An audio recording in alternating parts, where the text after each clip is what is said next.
नमः श्रीवर्धमानाय निर्दूतकलिलात्मने शालोकानां त्रिलोकानां यद्विद्यादर्पणाय ते। नमो अरिहन्ताणं नमो सिद्धाणं नमो आयरेयाणं नमो अज्जायाणं नमो लोये सपसावणं।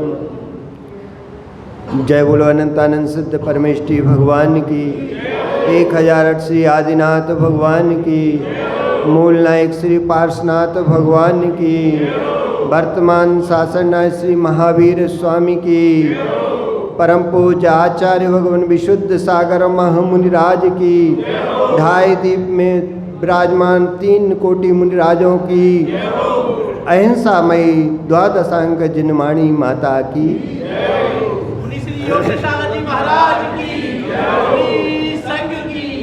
भवबंधुओं, महावीर स्वामी के शासन काल में विराजे आचार्य भगवान विशुद्ध सागर मुनि महाराज की रत्नात्रय की छाँव में बैठकर हम सभी माँ जिनवाणी का रसपान कर रहे हैं। यही रसपान हमें सिद्धत की प्राप्ति कराएगा, ऐसा हमारा विश्वास है। भवबंधुओं, आचार्य भगवान कुलवद्ध स्वामी ग्रंथराज सार समुच्चय में लिख रहे हैं, ज्ञान ध्यानोपय से परिसय जयी तथा शील संयम योगाश्च स्वात्मानं भावित सदा। मानव पर्याय को सार्थक करने के लिए शास्त्र ज्ञान आत्म ध्यान योग अभ्यास के द्वारा, शील संयम योग अभ्यास के द्वारा निरंतर आत्मा की भावना करनी चाहिए। भवबंधुओं, जब व्यक्ति भोजन करने की में चंचलता थी, तो जब व्यक्ति भोजन कर लेता है और उससे कोई पूछता है तो वह कहता है कि मैं तो क्या हो रहा है, आनंद आ गया, के लिए आनंद आ गया, मैं तो निर्विकल्प हो गया हूँ।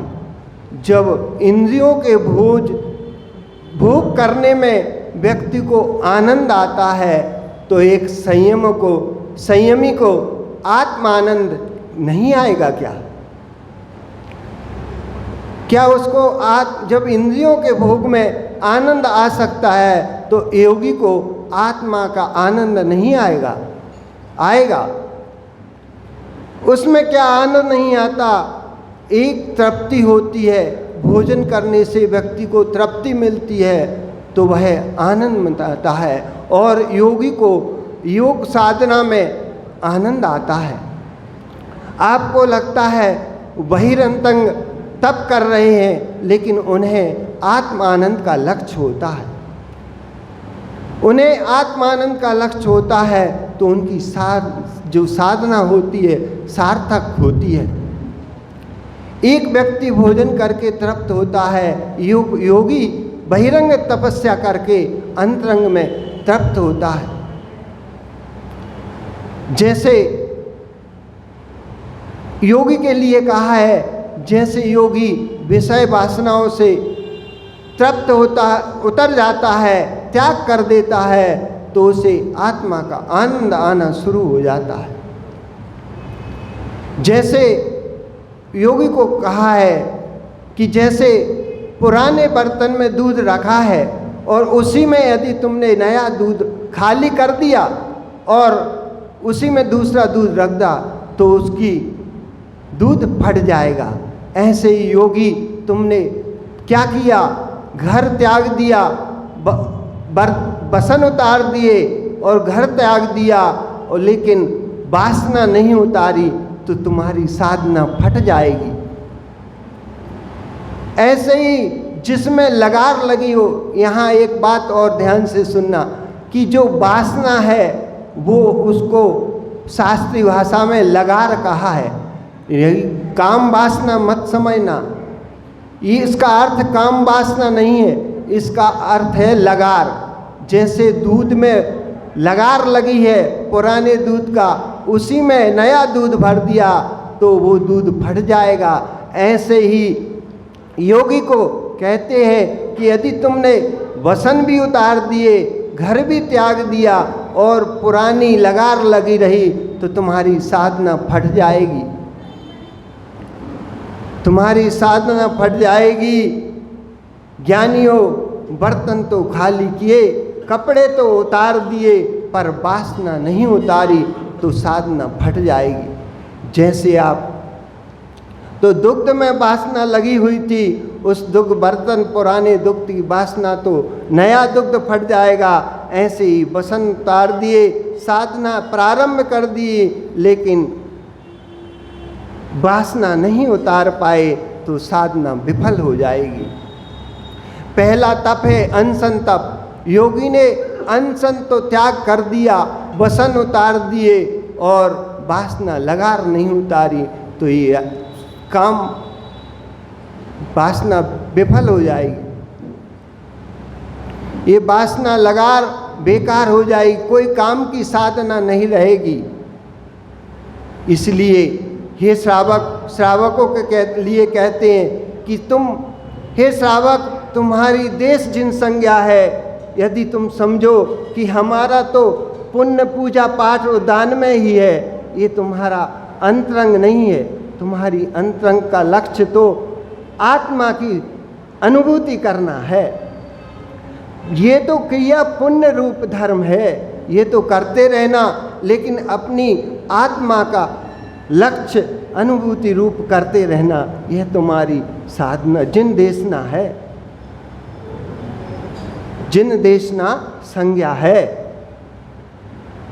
तो योगी को यही कहा है कि तुम करो संयम पूर्वक साधना, लक्ष्य रखो अपना।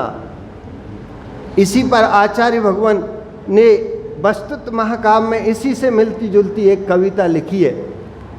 एकाकी एकत पर रखते लक्ष्य बेसाधक शीघ्र होते, परभाव से पूर्ण व्रक्त। बेसाधक परभावों से होते पूर्ण व्रक्त, परभावों से व्रक्ति एकत पर दृष्टि। परभावों से व्रक्ति एकत पर दृष्टि, साधक की साधना के लिए मानो सूखे खेत में कृषक। सूखे खेत में कृषक आनंददायिनी है जल वृष्टि। सूखे खेत की कृषक के लिए आनंददायिनी है जल वृष्टि। जल वृष्टि कृषक के लिए धान उत्पादक होती। जल वृष्टि कृषक के लिए धान उत्पादक होती, व्रक्ति साधक के लिए परम निर्वाण की सहायक होती। परम निर्वाण की सहायक होती। अहो प्रज्ञ मत फिसलो, अहो प्रज्ञ मत फिसलो, पर की कल्याण की चिकनाई पर अपनी देह भी साथ नहीं देती। अपनी देह भी साथ नहीं देती, पर सत्यार्थता यही है, अन्न नहीं है अन्यथा नहीं है। अपनी देह से ही साधना करो, इसी में सार है। पर के कल्याण के चक्कर में हम वो उस लक्ष्य को नहीं पा पाएंगे। आपने क्या एक संयम का, अपने इंद्रिय संयम के भोग में एक दो संतान को तो जन्म दिया, तो कौन सी बड़ी बात है। अरे हमारे आचार्य श्री ने तो संयम पालते हुए भी 50 को जन्म दे दिया है, और कितनों को जन्म देंगे, उनकी क्या महिमा है। ऐसा संयम पालते हुए भी संतान को जन्म देते हैं, वो भी जिन शासन के लिए, अपने लिए कुछ भी नहीं करते। ऐसे परम पूज्य आचार्य भगवान विशुद्ध सागर महामुनिराज को बारंबार नमस्कार हो। नमोस्तु भगवान, नमोस्तु।